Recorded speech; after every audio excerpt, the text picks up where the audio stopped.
I welcome you all for this conference and the launch of the report, India Maritime Report, which discusses the various business opportunities in the maritime sector.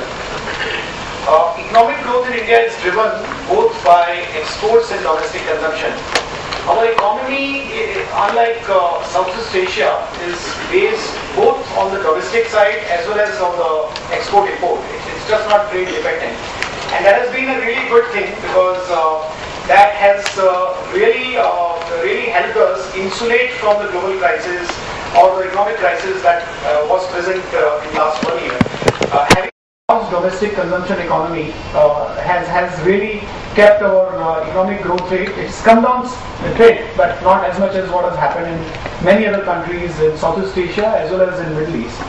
So the focus on domestic as well as on the export side is really good.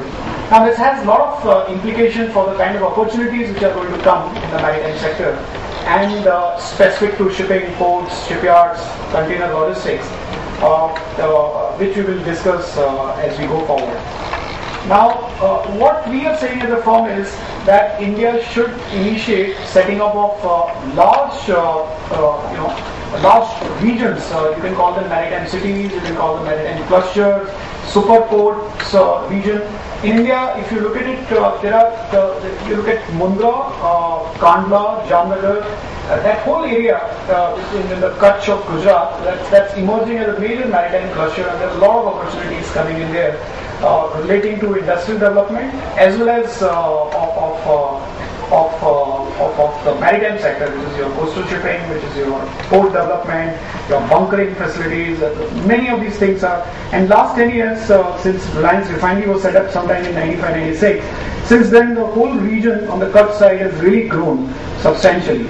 And like that, we have around 6 or 7 clusters emerging in India, and anybody who is looking at opportunities should look at the clustering approach. If one is not part of the cluster, one does not have the advantage of a cluster. So, as I said, the first cluster is the Mundra, Kandla, Jamnagar, the whole belt of the Kutch, which is emerged as a major. It is handling close to probably 200 million ton of cargo, 175 million ton of cargo overall, and that's really a big number. Then the second cluster which emerges, which stretches from Dahej up to Mumbai, Dahej, Hazira, Mumbai, JNPT. That's the second big cluster, which is an old cluster in the sense Mumbai was always the gateway of India. But Mumbai has got expanded into twin ports, Mumbai and JNPT. And then the whole industrialization pattern, if you look at it, Mumbai is becoming more and more service-oriented, Mumbai region. And the industries are shifting towards the hinterland, which is towards Pune side, as well as towards the northern side. There's a complete chemical belt which has come in the Dahej, Hazira region. A lot of companies which are based, public sector, CRIPCO, IPCL, multiple companies are there. And this whole belt is emerging as a major cluster for chemical, petrochemical, even power, and it supports the northern hinterland.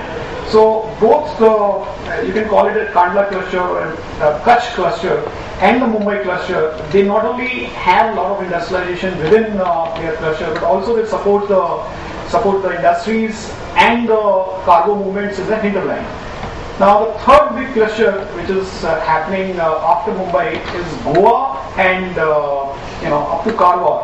Now Goa primarily from the tourism angle as well as from the export of iron ore. Karwar again based on iron ore. There are this whole Ratnagiri to this stretch is in the last 20 years has come up as a major maritime sector, focus of maritime activities. Now beyond that, if you go to the south, from Cochin, that's coming up. There's a Vallarpadam new terminal which is coming up. That's a big activity happening. There's a shipyard there. In Goa also we have a shipyard. We have a shipyard in Mumbai also. Gujarat anyway, in Dahej and Hazira, the number of shipyards which are being planned. So you have shipyards, you have shipping activities majorly, and you have port activities in this cluster. Same thing goes in Cochin. There are shipbuilding and port activities which are quite sizable.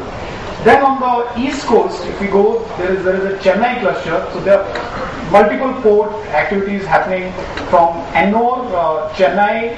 Then we go down south to Karaikal. There's a Pondicherry, Cuddalore. Again, there is a